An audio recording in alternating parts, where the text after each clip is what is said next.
Здравствуйте, в эфире программа «История башкирских родов». У микрофонов Максим Курников и руководитель автономной некоммерческой организации ШЖРЕ Салават Хамидуллин. Здравствуйте. Здравствуйте. Сегодня мы поговорим о нескольких родах. Давайте как успеем, да, не будем заранее объявлять все, потому что иногда бывает, что мы в каком-то вопросе начинаем углубляться и не успеваем. Поэтому давайте назовем первый род, о котором мы поговорим. Тубаляс. Название такое, может быть, отличается по звуковому ряду по сравнению с теми, что мы до этого обсуждали.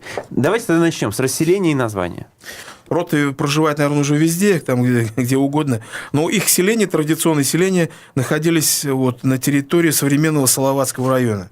Салаватский район – это северо-восток нашей республики, там долина реки Юрюзань. Род-то, в принципе, он не очень-то большой, от силы там 6-7 деревень. Но, тем не менее, он довольно-таки интересный. Какой там рельеф? Горный рельеф, горно-лесной, такая замечательная, красивая природа. Давайте тогда поймем, откуда все-таки это название, этот этноним. Начнем с того, что в сводном ШЖР башкирских племен Тубаляс назван сыном Иштяка. Да? Иштяк – это, если вы знаете, башкир как называли соседние кочевые тюркские народы. И калмыки даже, и казахи, и каракалпаки, и так далее, и так далее. И даже в Турции так называли. Называли, кроме, собственно, названия башхорт, более употребительным было название Иштяк. Иштяками называли. Иштяк-хан, легендарный эпоним и предок башкирского народа. Происхождение этого слова непонятно. То есть, что она означает, непонятно.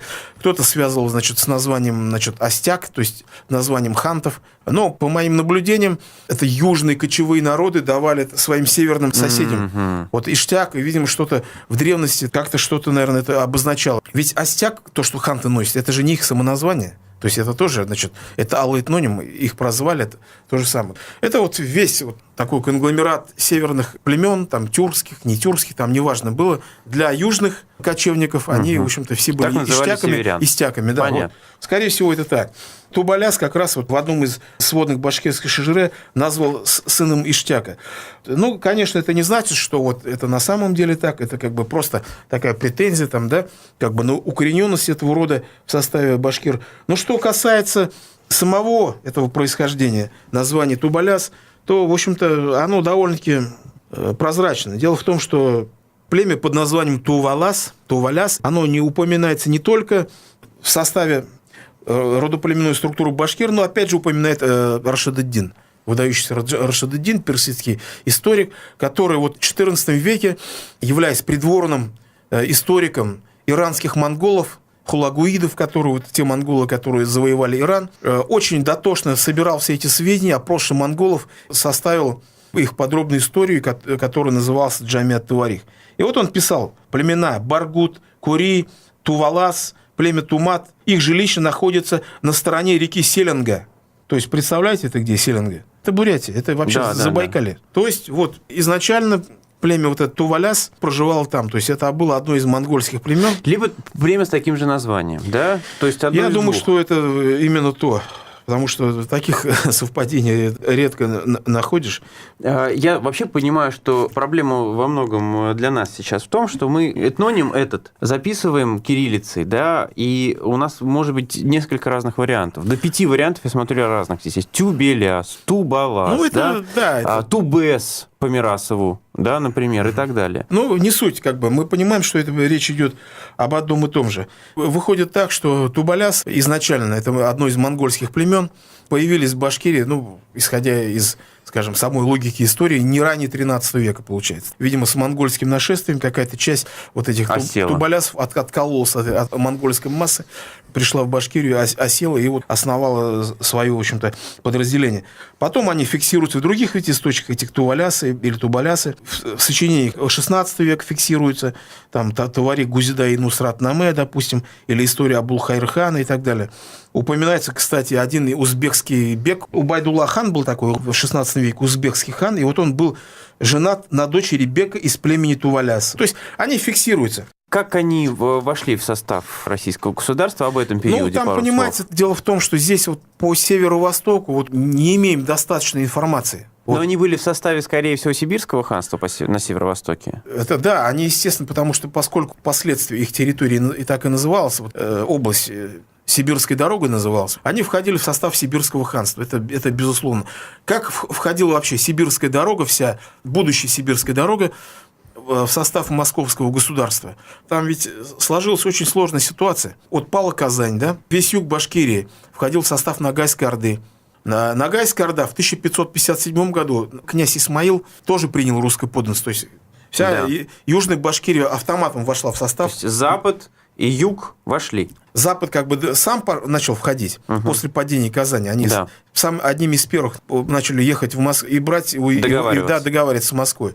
А вот этот юг, он только в начале 17 века вошел. Южные башкиры, Ногайская Орда. То есть, смотрите как, очень сложно. Вот специально надо об этом одну передачу, наверное, посвятить этому. В 1557 году, после падения Казани, через 5 лет, Ногайский князь принимает протекторат России. Как бы вот эта южная часть Башкирии автоматом вошла. Но они пока еще Ногайская Орда, такое, как автономное владение. Когда в начале 17 века Ногайской Орде пришел конец из-за вторжения калмыков, Джунгар, Джунгар, который от Китая ушли. Только после этого вот эти все южные башкиры начали уже только в начале 17 века, уже раз Ногайской Орде пришел конец, они уже потом стали устанавливать непосредственно связь уже самостоятельно с Москвой. А до этого они как бы автоматом вошли, но это непонятно что. На Сибирской дороге была другая ситуация. Там они сначала после падения Казани установили отношения с московским правительством, начали договариваться о подданстве и так далее. Но потом в Сибири, почему это произошло в Сибири? Там, помните, была Шайбанидов династия, значит, законная, была свергнута местная княжеская династия тайбугидами. И вот тайбугиды тоже в 1555 году приняли русское подданство. Сибирь приняла русское подданство. Но потом пришел хан Кучум, вернул как бы свой трон, законный там. Там говорят, его захватчик, нет, его предкам это Сибирь и принадлежал. Он просто пришел и восстановил свое, значит, право. Такая произошла реставрация династии чингизидов в Сибири. И как только, значит, в 1563 году хан Кучум восстановил свою власть в Сибири, все вот эти башкиры Сибирской дороги присягнули теперь ему, как законному монарху. И оставались Кучуму фактически там, значит, особенно табынцы, там санрянцы, значит, и другие племена, они были до конца ему верны, сражались за Кучума. Или, по крайней мере, те, которые не поддерживали его, там вот айлинцы, они не больно-то поддерживали. Ну, по крайней мере, они, в общем, были вынуждены находиться, так сказать, под его властью. Там была вот такая сложная ситуация. Поэтому вопрос присоединения Башкирии к Московскому царству – тема отдельного рассмотрения. И вот я, может быть, когда-нибудь сделаю об этом фильм. Да, возвращаясь к Тубалясу, мы понимаем, что это как раз произошло, видимо, позже, чем большая часть других башкирских племен. Вхождение куда? В состав российского государства. Я считаю все-таки, что после падения Казани они все-таки установили сначала отношения, потом вот произошла реставрация. То есть потом Сибирское ханство Кучума, снова, понятно. потом где-то этот процесс был на 50 лет. Где-то примерно вот так как бы заморожен, вот непонятная вот эта борьба там происходила, то есть и статус их был непонятен. Потом, когда дело Кучума потерпело поражение, и тогда как бы уже все. Те договоренности, которые происходили в 50-х годах 16 века, просто они вступили в силу. Ну, просто давайте еще раз напомним, может быть, что несмотря на присоединение, эта территория, да, которая контролировалась как раз башкирскими родами, была очень плохо изучена, в том числе административно Санкт-Петербурга, Москвой и Санкт-Петербурга. Ну, там просто они не знали вообще, там, они даже представления толком не имели, там, что вплоть чуть ли не до середины 18 века. Поэтому мы просто говорим, что они вроде бы как и вошли, а потом оказались подконтрольны другому, по сути, там, государству, как мы сегодня бы сказали. Это не должно удивлять, просто потому, что это были далекие, плохо изученные земли, которые действительно контролировать там из столиц было довольно непросто, мягко там говоря. Просто невозможно было тогда, никаких рычагов не было, ничего невозможно было, то есть, что хотели, то и делали. Это нормально, феодально, так сказать, да, это сегодня там, сегодня завтра давайте там. по нашим ступенькам, которые мы обычно сами проходим, это восстание башкирское. Да. Насколько Тубаляс был родом, который создавал проблемы, скажем так, в этом Тубаляс, вопросе. он не настолько был крупным родом, хотя они тоже участвовали в восстаниях, естественно. Во время Пугачевщины тоже там у них выдвинулись некие там предводители. Тубаляс во время формирования государственности, как мы ее сегодня понимаем, да, башкирской, 100 лет назад, он оказался в Малой Башкирии, Или он оказался в Уфимской губернии? В Малой Башкирии он оказался. Дувано-Кущинский кантон, так называемый, там образовавшийся. Они тоже, значит, поскольку находились в Малой Башкирии, они, соответственно, были активными участниками, значит, национального движения, призывались в башкирские войска, в общем-то, и разделяли все тяготы.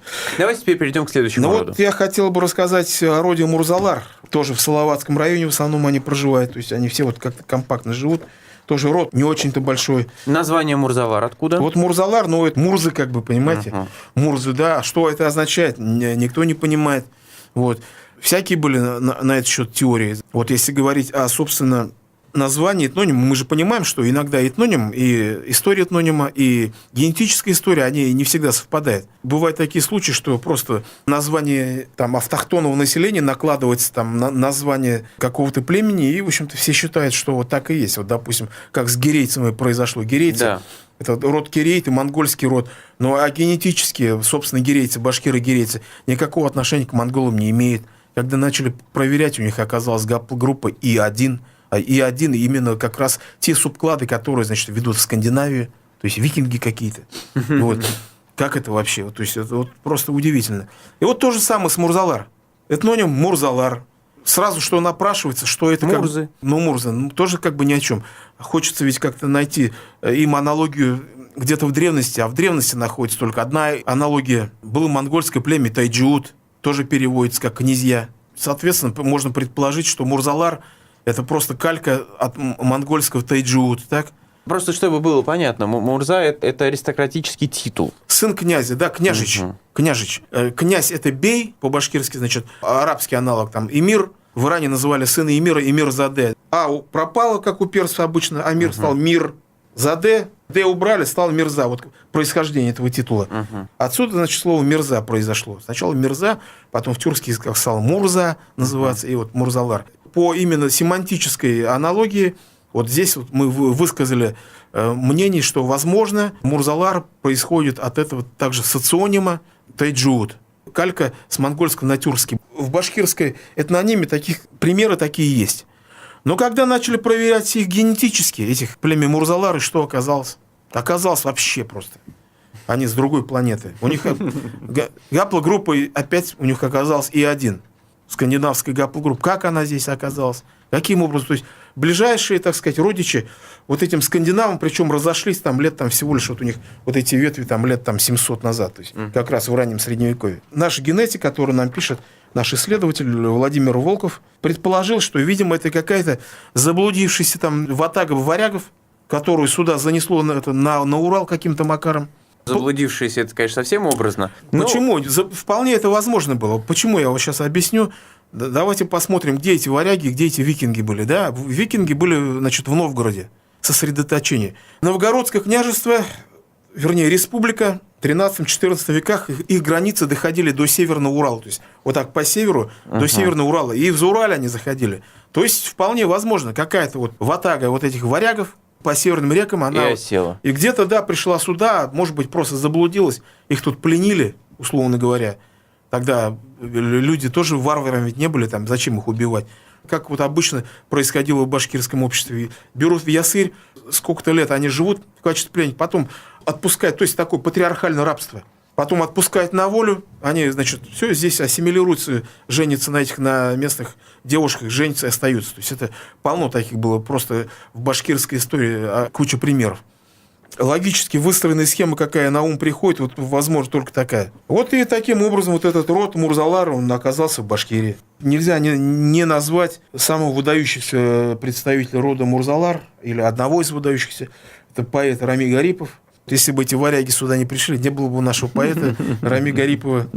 Поэт наш такой немножко опальный, который в советское время, который не боялся, значит, писать острые стихи. Вот он был выразителем такой башкирской идентичности вот в советское время, да, когда, в общем-то, это не особо приветствовалось, даже, значит, было под каким-то прессом, и вот обычно противопоставляет, что ли, значит, вот был официальный, значит, наш великий поэт и писатель Мустай Карим, и вот был такой загнанный, значит, Рами Гарипов. Ну, на самом деле, поэт выдающийся. Ну что ж, успели о двух родах мы сегодня рассказать. Я напомню, это был Салават Хамидуллин, руководитель автономной некоммерческой организации «Шежере». До свидания. До свидания.